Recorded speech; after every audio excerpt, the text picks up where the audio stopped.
আসসালামু আলাইকুম। আজ আমরা আলোচনা করব বাংলাদেশ শিপিং কর্পোরেশন এর নতুন 12টি জাহাজ কেনা নিয়ে। এই জাহাজগুলি কেনা হচ্ছে দক্ষিণ কোরিয়া থেকে সরকারি ঋণের মাধ্যমে। এই প্রকল্পটি শুধু অর্থনৈতিক নয়, রাজনৈতিক ও কৌশলগত দিক থেকে অত্যন্ত গুরুত্বপূর্ণ। চলুন গভীরভাবে বিশ্লেষণ করা যাক। রাজনীতি অঙ্গনের নানান ইতিহাস ও তথ্য পেতে আমাদের চ্যানেলটি সাবস্ক্রাইব করে বেল বাটনটি প্রেস করে রাখুন। প্রকল্পের তথ্য: 12টি জাহাজ সংখ্যা, এর মধ্যে কার্গো জাহাজ, ট্যাঙ্কার ও বাল্ক ক্যারিয়ার। ঋণদাতা দেশ দক্ষিণ কোরিয়া, আনুমানিক $1 বিলিয়ন দিবে। এই প্রকল্পটি শুধু ব্যবসায়িক নয়, এটি বাংলাদেশ ও দক্ষিণ কোরিয়ার মধ্যে কূটনৈতিক সম্পর্ককে আরো শক্তিশালী করেছে।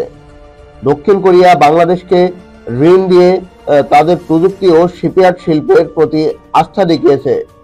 এটি বাংলাদেশের জন্য একটি কৌশলগত বিজয়, কারণ দক্ষিণ কোরিয়া বিশ্বের অন্যতম শীর্ষ জাহাজ নির্মাতা দেশ। দক্ষিণ কোরিয়ার সাথে বাংলাদেশের সম্পর্ক গভীর হচ্ছে। এটি ভবিষ্যতে আরো বিনিয়োগ ও সহযোগিতার দরজা খুলে দিবে। দক্ষিণ কোরিয়া থেকে জাহাজ কেনা বাংলাদেশের জন্য একটি ভারসাম্যমূলক সিদ্ধান্ত, কারণ বাংলাদেশ ইতিমধ্যে চীনের সাথে বাণিজ্য ও ঋণ চুক্তিতে জড়িয়েছে। অর্থনৈতিক বিশ্লেষণ: বাংলাদেশের 90% বাণিজ্য সমুদ্রপথে হয়। নতুন জাহাজগুলি আমদানি রপ্তানি বৃদ্ধি করবে। বর্তমানে বাংলাদেশের বন্দরগুলিতে বিদেশি জাহাজের ভিড় বেশি। নতুন জাহাজগুলি এই চাপ কমাবে।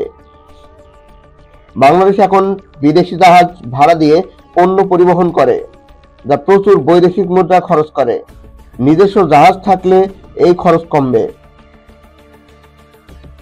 এই জাহাজগুলো শুধু বাণিজ্যিক নয়, ভবিষ্যতে সামরিক ও কৌশলগত উদ্দেশ্যে ব্যবহার করা যেতে পারে।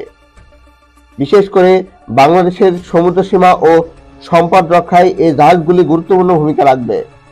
সমুদ্র সীমা রক্ষা: বাংলাদেশের বিশাল সমুদ্র সীমা রয়েছে, যেখানে প্রাকৃতিক গ্যাস ও মৎস্য সম্পদ আছে। এই জাহাজগুলি সমুদ্র সীমা রক্ষায় সাহায্য করবে।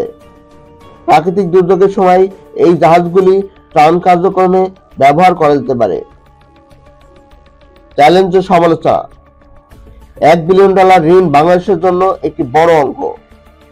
এই ঋণ পরিশোধের চাপ তৈরি হতে পারে। নতুন জাহাজগুলি পরিচালনার জন্য দক্ষ জনবল প্রয়োজন হবে। দক্ষিণ কোরিয়ায় প্রযুক্তি ও সরঞ্জামের উপর নির্ভরতা বাড়ছে, যা ভবিষ্যতে সমস্যা তৈরি করতে পারে। এই প্রকল্পটি বাংলাদেশের সামুদ্রিক বাণিজ্য ও অর্থনীতিতে নতুন দিগন্ত খুলবে। ভবিষ্যতে বাংলাদেশ নিজস্ব জাহাজ নির্মাণের দিকেও এগোতে পারে, যা দেশকে আরো স্বাবলম্বী করবে। এই প্রকল্পটি বাংলাদেশের জন্য একটি মাইল ফলক। এটি শুধু অর্থনৈতিক নয়, রাজনৈতিক ও কৌশলগত দিক থেকে অত্যন্ত গুরুত্বপূর্ণ। তবে এই প্রকল্পের সফলতা নির্ভর করবে এর সঠিক বাস্তবায়ন ও ব্যবস্থাপনার উপর। আপনার মতামত জানান এই প্রকল্প নিয়ে। আপনারা কি ভাবছেন কমেন্টে লিখুন। ভিডিওটি ভালো লেগে থাকলে লাইক করুন, শেয়ার করুন এবং আমাদের চ্যানেলটি সাবস্ক্রাইব করুন। পরবর্তী ভিডিওতে আবার দেখা হবে। ধন্যবাদ।